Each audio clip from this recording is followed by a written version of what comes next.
Assalamu alaikum wa rahmatullahi wa barakatuh, Oui, cher. J'espère alaykoum que vous allez bien, salam. Inch'Allah. Merci. Et toi aussi, j'espère que tu vas bien. Je t'écoute. Alhamdulillah, merci beaucoup.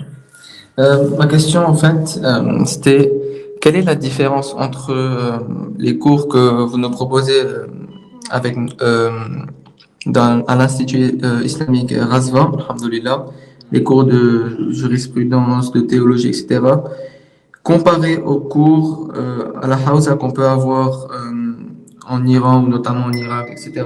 Quelle est la différence entre ces deux Hausa, au fait? D'accord. Voilà. Euh, Très bonne question déjà concernant l'Institut et les cours de l'Institut. Dans mon Institut islamique en ligne Razvan, je propose des cours et je suis en train de compléter l'ensemble des éléments des sciences qui sont nécessaires, même si ça prend du temps. Ce que vous apprenez dans une Hausa, bien sûr, c'est une série de cours intenses. Euh, Chaque jour, vous participez au cours. Au moins, il y a 5 ou 6 heures de cours. Et ça pendant plusieurs années. Il y a des niveaux dans la Hausa. Par exemple, le premier niveau, il y a 6 ans. Le niveau suivant, il y a 3 ans, le niveau suivant 2 ans encore, il y a d'autres niveaux. Dans les premières années, vous allez apprendre déjà la langue arabe classique, la grammaire, la structure, la logique, les croyances et tout. Et bien sûr, c'est une étude approfondie. Là, vous apprenez beaucoup de sciences, si vous mettez beaucoup de temps, bien sûr.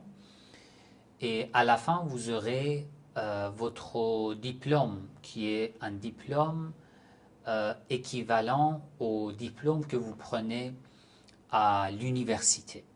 Donc, vous pouvez suivre vos études dans une hausa, en parallèle, soit au lieu de faire une étude dans une université. Les deux sont pareils au niveau de diplôme que vous obtenez.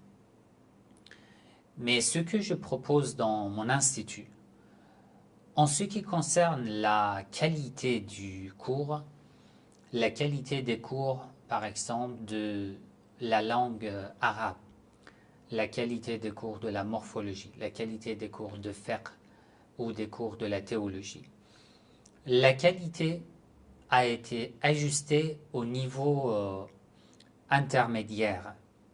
Cela veut dire que lorsque vous suivez, par exemple, mes cours de fiqh dans mon institut, par la suite, vous décidez faire des études dans une hausa, en Iran ou en Irak ou dans un autre pays.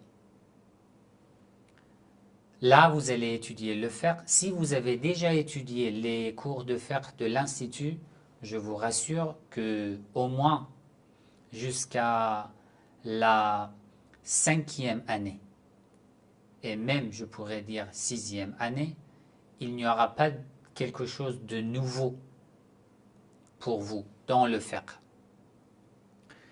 En ce qui concerne la théologie, parce que, bon, dans les cours de fiqh, je vous ai tout expliqué, ainsi que je vous ai donné les références. Normalement, dans la Hausa, dans la première année, vous ne lisez que les fatawa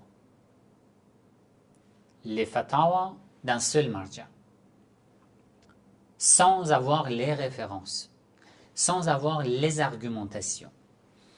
Ensuite, à partir de la 3e année, vous commencez une étude plus approfondie dans la jurisprudence. On peut dire les cours de fiqh avec un niveau, on peut dire, pas très élevé, un niveau intermédiaire dans l'argumentation. Là, vous apprenez les avis juridiques ainsi que quelques-unes des références, les hadiths ou de temps en temps les versets. En ce qui concerne l'avis des maraji', les références coraniques et les hadiths, les cours de fiqh de l'Institut islamique à Razvan est plus riche que les cours de fiqh que vous passez jusqu'à la 6e année dans la Hawza. Du fait que j'ai étudié la Hawza déjà et j'ai enseigné dans la Hawza, je sais très bien. Ce que j'ai combiné est comparatif avec ce niveau-là. Donc, je peux vous rassurer que même jusqu'à l'année 6, la 6e année, vous, dans le faire, vous voyez qu'il n'y a pas quelque chose de nouveau. En plus, dans mes cours de fer, j'ai mis l'accent sur les références coraniques, ce qui manque dans la plupart des cours de fer. J'ai mis l'accent sur les hadiths, ce qui manque dans certaines hawza. Il y a des étudiants dans la hawza qui étudient les sciences islamiques dans la hawza. Ça fait 6 ans, ça fait 7 ans qu'ils ont étudié. Ils n'ont jamais ouvert une source de hadith. Alors que dans ces cours de fiqh, j'ai essayé de rattraper ce manque. Vous étudiez le fiqh dans les cours de mon institut. En même temps, pour chaque chapitre, vous apprenez plusieurs versets du Coran, plusieurs hadiths sur lesquels les maraji et les savants se sont basés. Ça, c'est un manque dans beaucoup de cours de fiqh dans la Hawza, surtout pendant les 6 premières années, que j'ai essayé de rattraper dans mes cours de fiqh. Donc, c'est la comparaison entre les cours de fiqh que vous apprenez ici et ce que vous allez apprendre dans la Hawza. En ce qui concerne les cours de la théologie, le contenu que je propose, bien sûr, maintenant je suis dans le 2e module. Les cours de la théologie ne sont pas encore terminés. Le 1er module est déjà terminé, le 2e module est en cours, il reste encore plusieurs modules. Le niveau du contenu de mes cours de la théologie est un niveau, on peut dire, plus que intermédiaire. Dans certains sujets, c'est un niveau avancé par rapport au cours de la Hawza. Dans la Hawza, normalement, la première année, la 2e année, la 4e, la 5e année, vous passez des cours de la théologie. Ensuite, après la 6e année, vous pouvez choisir une spécialisation, un domaine spécialisé, comme la théologie. Là, vous aurez des cours spécialisés dans la théologie. Le niveau de ces cours de l'Institut sont comparables avec ces cours de la théologie spécialisée dans la Hawza. Mais bon, du fait que dans l'Institut, je peux dire qu'à peu près je suis seul, donc ça prend du temps pour que je complète l'ensemble des cours que je propose. Bien sûr, dans la Hawza en même temps, vous allez étudier la logique, un peu de la philosophie, on peut dire les piliers du fiqh et tout. Et moi aussi, j'ai déjà organisé ces cours, mais petit à petit, d'après mon temps, petit à petit, j'essaie d'avancer. L'année dernière, j'ai terminé les cours du fiqh, par exemple. Cette année, je vais essayer de terminer, de compléter les cours de la théologie, ce qui concerne l'unicité divine. Ça sera une série tellement riche, et même maintenant aussi le 1er module et le 2e module, que je peux vous rassurer que vous n'allez pas trouver ailleurs.